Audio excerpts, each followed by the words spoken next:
सवाल नंबर 3 है कि आकृति 6.18 में LM किसके समांतर है? CB के समांतर है।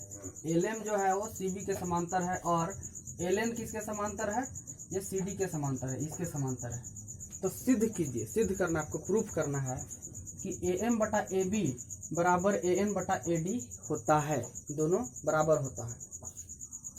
तो यहाँ पे देखिए ये एक त्रिभुज दिया हुआ है ऐसे, एक इसमें त्रिभुज, इसमें टोटल बहुत सारे त्रिभुज है, लेकिन हमको लेना क्या है, हमको क्या प्रूफ करना है? AM बटा AB। AM किस में आता है? ये AM और AB इसमें आता है। मतलब इस त्रिभुज को अगर हम लेते हैं, ऊपर वाला त्रिभुज को, तो मेरा काम बन जाएगा, खत्म हो जाएगा। ठीक है, तो यहाँ पे देखना है ऐसे।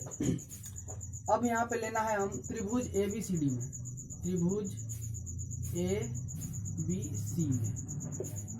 ठीक है, ABC को हम ले लिए, इसमें क्या क्या दिया हुआ? त्रिभुज ABC में कौन कौन सा चीज आता है? पहले हम क्वेश्चन में देखना है कौन कौन चीज दिया हुआ है। ठीक है, यहाँ पे देखिए LM और CB समांतर है। ये त्रिभुज किस में आता है? ABC में आता है, और ये दोनों समांतर है। ये चीज दिया हुआ है पहले से क्वेश्चन में, तो इसको लिख लेते हैं। तो यहाँ पे लिखते हैं LM, ठीक है, LM CB। ठीक है, ये दोनों क्या हुआ है? समांतर है, और ये क्या दिया है। ठीक है, तो याद कीजिए हम पढ़े थे प्रमेय के बारे में, आधारभौतिक समानुपातिक प्रमेय के बारे में पढ़े थे। उसमें क्या कहते हैं कि जैसे कि मान लीजिए कि एक ऐसे त्रिभुज है। ठीक है, एक त्रिभुज है, उसमें अगर ऐसे दिया हुआ है, ठीक है, ABCDE, अगर ये दोनों पैरेलल है, मतलब समांतर है, ये दोनों अगर समांतर है, समांतर कहने का मतलब क्या हुआ कि अगर दो रेखा ऐसे जा रही है तो कभी एक दूसरे से आपस में नहीं मिलेगी। ठीक है, वो दोनों एकदम समांतर जाएगा। रेल का पटरी देखते हैं, कभी नहीं मिलता है, तो समांतर रहता है, हर जगह समांतर रहेगा। ठीक है, तो अगर ये दोनों समांतर रहता है तो इसका अनुपात अगर लीजिएगा AD, जैसे कि AD बटा BD, ये दोनों का अनुपात लीजिएगा इस साइड का, तो इसका भी अनुपात बराबर होगा AE बटा EC। ठीक है, ये इसका अनुपात बराबर होगा। ये हम इसको सिद्ध कर चुके थे। अब इसी का इस्तेमाल करना है हमको, इसी का इस्तेमाल करके इस क्वेश्चन को यहाँ पे इसको, इस चीज को हमको प्रूफ करना है, सिद्ध करेंगे। ठीक है, तो यहाँ पे लिख देते हैं आधारभौतिक समानुपातिक प्रमेय से, आधारभौतिक समानुपातिक प्रमेय से। ठीक है, यहां से देखते हैं आधारभौतिक समानुपातिक प्रमेय से क्या होता है कि देखिए ये पैरेलल है, ये और ये दोनों क्या है? समांतर है। तो मतलब इसमें क्या होगा? AM बटा BM किसके बराबर होना चाहिए? AL बटा CL के बराबर, AL बटा CL के बराबर होना चाहिए, CL के बराबर होना चाहिए। तो यहाँ पे इसको हम समीकरण 1 मान लेते हैं। अब क्या करते हैं, इसका काम खत्म हो गया हमारे सामने। अब हम काम करते हैं, इस नीचे वाला त्रिभुज को लेते हैं। तो अब लिखते हैं यहाँ पे हम ACD, त्रिभुज ACD में। ठीक है, इसमें क्या दिया हुआ है? LN किसके समांतर है? CD के समांतर है। ठीक है, अब इसमें भी आधारभौतिक समानुपातिक प्रमेय का इस्तेमाल करेंगे। तो इसको भी यहाँ पे लिखना होगा कि ये तो दिया हुआ है, यहाँ भी दिया है, लिख देते हैं। ये चीज लिखना पड़ेगा कि जो चीज दिया हुआ है वो चीज लिखना पड़ेगा हमको। अब यहाँ देखते हैं आधारभौतिक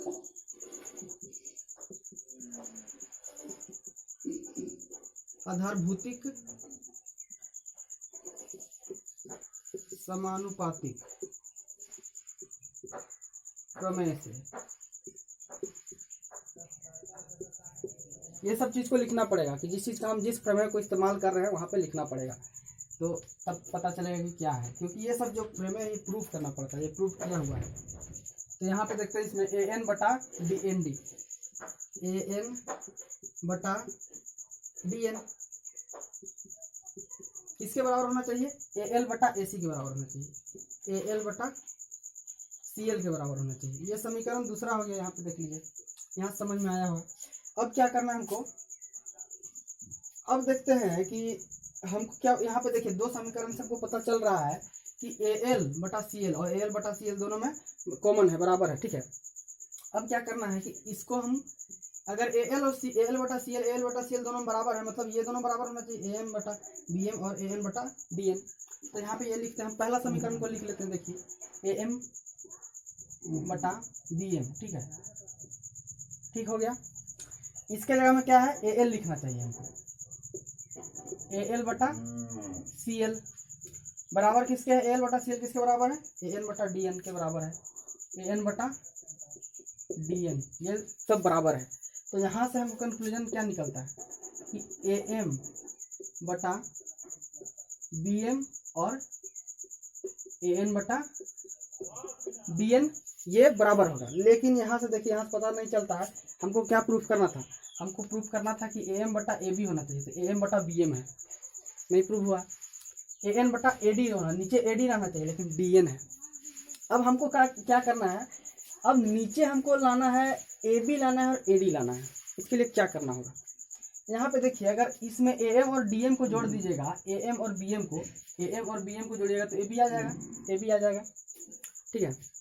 उसके लिए कुछ दिमाग लगाना पड़ेगा। हम क्या करते हैं ना, इसको ना ऊपर ले जाते हैं, नीचे वाला को ऊपर ले जाते हैं और ऊपर वाला को नीचे कर लेते हैं, दोनों साइड यही काम करना है।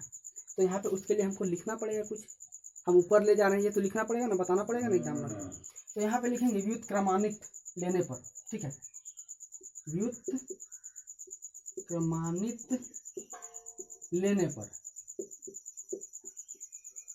इसका मतलब हुआ कि आप इसका जो रेशियो है इसको बदल रहे हैं, नीचे वाला को ऊपर कर रहे हैं, ऊपर वाला को नीचे कर रहे हैं, न्यूमरेटर को ऊपर कर रहे हैं, मतलब न्यूमरेटर डिनोमिनेटर को चेंज कर रहे हैं। जैसे कि यहाँ पे देखिए, इसको हम बदल रहे हैं, मतलब नीचे बी एम है, बी एम को ऊपर लिख दिए और नीचे ए एम को लिख दिए, ठीक है, बराबर नीचे डी एन है तो डी एन को ऊपर लिख दिए और ए एन को नीचे लिख दिए, यहाँ तक ठीक है।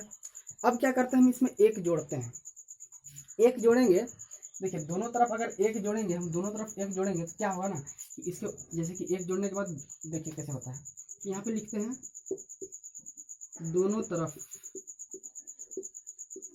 एक जोड़ने पर, देखिए क्या होता है, बी एम बटा ए एम प्लस एक, देखिए बराबर डी एन बटा ए एन। अब यहाँ से प्लस जोड़ एक, यहाँ से क्या निकल के आता है, देखिए यहाँ से क्यों हम जोड़े थे पता चल जाएगा। अभी देखिए यहाँ पे हम इसका भिन्न का जोड़ ले लेते हैं, बी एम जोड़ डी ए एम बटा ए एम हो गया, बराबर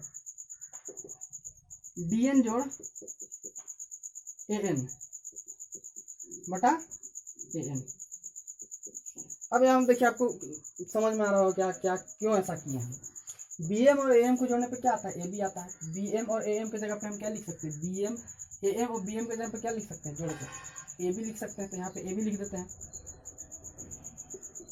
ए बी बटा ए एम।